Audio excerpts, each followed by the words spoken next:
پیارے اسلامی بھائیوں، میرے آقا علیہ الصلوۃ والسلام کی ولادت باسعادت، ذرا سوچئے جب پیارے آقا اس دنیا میں تشریف لانے والے تھے، یہ وہ وقت تھا جب کفر کا اندھیرا تھا، جہالت کا اندھیرا تھا، اور نبی پاک ایسا نور بن کر آئے کہ جس نے دنیا کا رنگ ہی بدل دیا۔ نبی پاک جب تشریف لائے تو اسلام کا نور ایسا پھیلا کہ جس نے سارے عالم کو روشن کر دیا۔ دنیا کا دستور ہے جب کوئی اہم ایونٹ ہونے والا ہوتا ہے نا، اس کی اناؤنسمنٹ کی جاتی ہے۔ اچھا، جیسا ایونٹ ایسی اناؤنسمنٹ۔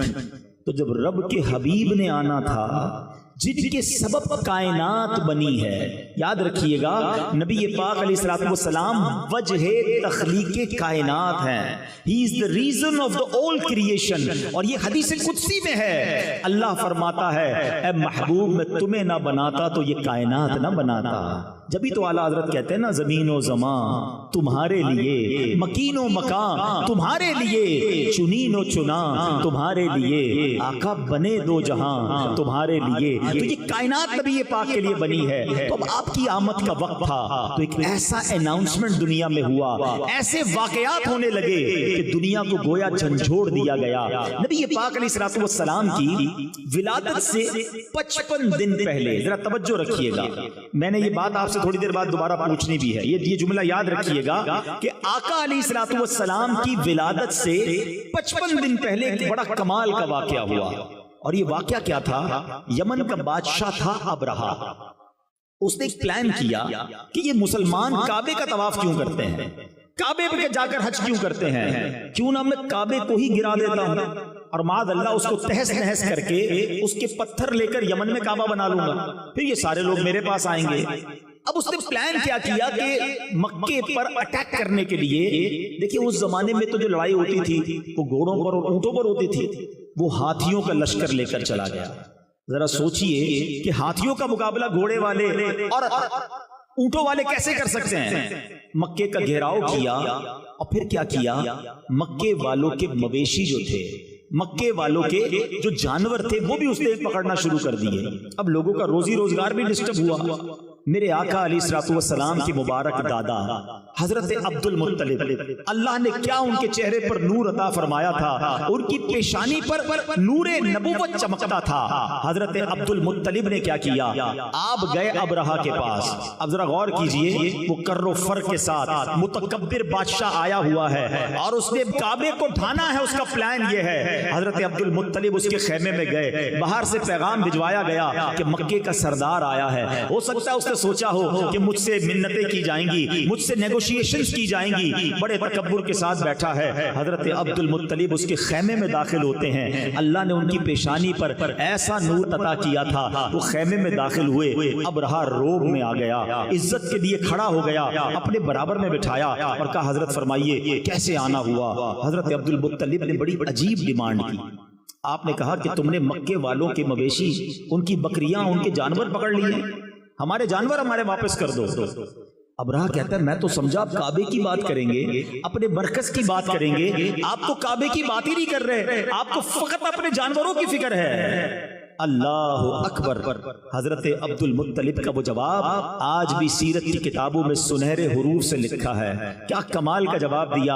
آپ فرماتے ہیں جانوروں کے مالک ہم ہیں، ہمارے جانور ہمیں دے دو، کعبہ جس کا گھر ہے وہ خود ہی حفاظت کر لے گا، کعبے کا مالک اس کی حفاظت کرے گا۔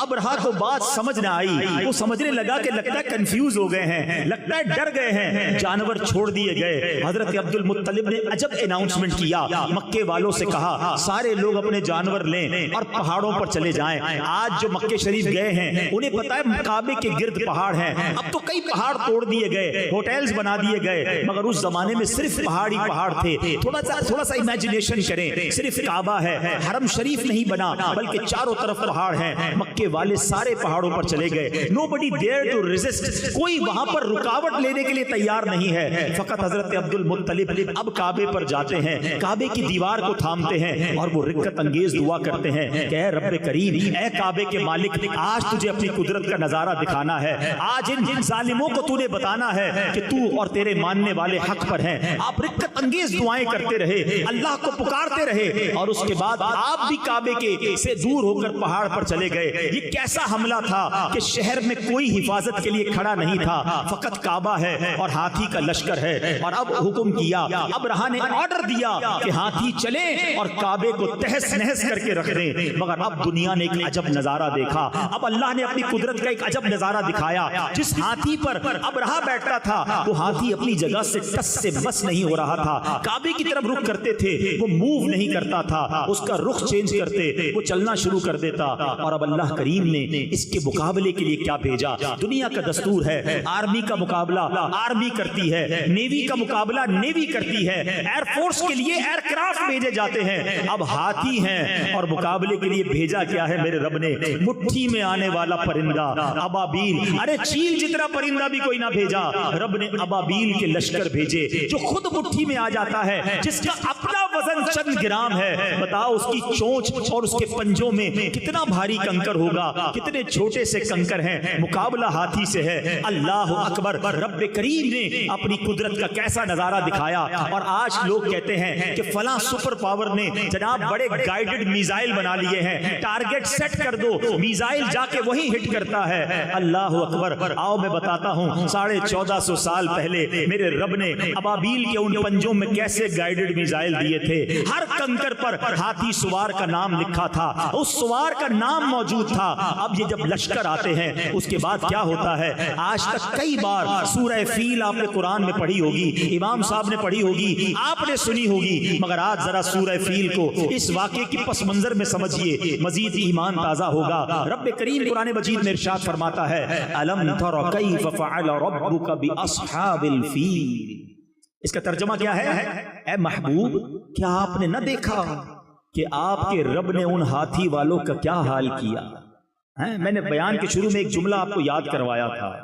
یہ واقعہ جو ہے اصحاب فیل کا نبی پاک کی ولادت سے کتنا پہلے ہوا تھا؟ ماشاءاللہ یاد ہے، یہ یاد رکھنا، یہ بڑی عقیدے کی بات بتا رہا ہوں۔ 55 ڈیز پہلے یہ واقعہ ہوا ہے، اور اللہ قرآن میں اپنے حبیب سے کہہ رہا ہے اے محبوب آپ نے نہ دیکھا؟ الم تر کیف، آقا تو دنیا میں تشریف ہی نہیں لائے تھے، اور رب اپنے حبیب سے کہہ رہا ہے اے محبوب آپ نے نہ دیکھا۔ اٹ مینز یاد اس کو دلایا جاتا ہے جو کہیں دیکھ رہا تھا، جو کہیں موجود تھا۔ اللہ اکبر۔ اب وہ حدیث پاک سنو کہ اللہ کے حبیب فرماتے ہیں میں اس وقت بھی نبی تھا جب حضرت آدم پانی اور مٹی کے درمیان تھے۔ میرے آقا کے نور کو اللہ نے اپنے نور سے پیدا فرمایا۔ پیارے آقا نے پوچھا ہے جبریل تم نے تو سارے نبیوں کی بارگاہ میں حاضری دی ہے، سب سے ملاقات کی ہے، بتاؤ نا کسی کو میرے جیسا بھی پایا، تمہیں میرے بارے میں کیا کہتے ہو؟ اللہ اکبر۔ جبریل امین جنہوں نے تمام انبیاء کی خدمت میں حاضری دی کیا کہتے ہیں؟ چلو یہی بات بریلی کے تاجدار کی زبانی سن لو۔ امام عشق و محبت کہتے ہیں یہی بولے سدرا والے چمنے جہاں کے تھالے ہیں، یہی بولے سدرا والے چمنے جہاں کے تھالے، سبھی میں نے چھان ڈالے، آقا تیرے پائے کا نہ پایا، تجھے یک نے یک بنایا۔ اللہ اکبر۔ جبریل امین کہتے حضور آپ جیسا میں نے کائنات میں کوئی اور نہیں دیکھا۔ سارے نبیوں کی بارگاہ میں جبریل امین نے حاضری دی ہے، کسی کی بارگاہ میں 5 بار، کسی کی بارگاہ میں 10 بار، کچھ انبیاء کی بارگاہ میں 100 بار۔ آؤ میں بتاتا ہوں کہ نبی پاک کے دربار میں جبریل امین کتنی بار آئے، اور یہ فقط عرصہ کتنی دیر کا ہے؟ 23 سال کے عرصے تک حاضریاں رہیں۔ 40 سال کی عمر میں پہلی وحی ہوتی ہے، 63 سال کی عمر میں نبی پاک دنیا سے پردہ فرماتے ہیں۔ 23 ایئرز میں جبریل امین 24,000 بار نبی پاک کی بارگاہ میں حاضر ہوتے ہیں۔ 24,000 بار۔ کیوں؟ سدرۃ المنتہا سے 7ویں آسمان سے بھی اوپر روز آنا ہے، اور کئی بار آنا ہے۔ مولانا حسن ندیٰ خان صاحب راز سے پردہ اٹھاتے ہیں کہ وجہ کیا ہے، اتنی بار کیوں آتے ہیں؟ فرماتے ہیں بے لکائے یار ان کو چین آ جاتا اگر، کہتے نبی پاک کے دیدار کے بغیر انہیں چین ہی نہیں آتا تھا۔ ایک بار جلوہ جانا دیکھ لیا تھا، اب بار بار آقا کی یاد ستاتی تھی۔ بے لکائے یار ان کو چین آ جاتا اگر، بار بار آتے نہ یوں جبریل سدرہ چھوڑ کر، وہ اس لیے آتے تھے کہ آقا کا جلوہ دیکھنا ہے۔ تو بہرحال نبی پاک علیہ الصلوۃ والسلام کے غلاموں سنو، آقا کی ولادت سے پہلے پوری دنیا کو ایک پیغام دینا تھا۔ الم یجعل کیدہم فی تضلیل وارسل علیہم طیرا ابابیل، ارے ابابیل کے لشکر بھیجے اور انہوں نے کیا کیا؟ ترمیہم بحجارۃ من سجیل، ان پر پتھروں کی کنکروں کی بارش کی، اور رزلٹ کیا آیا؟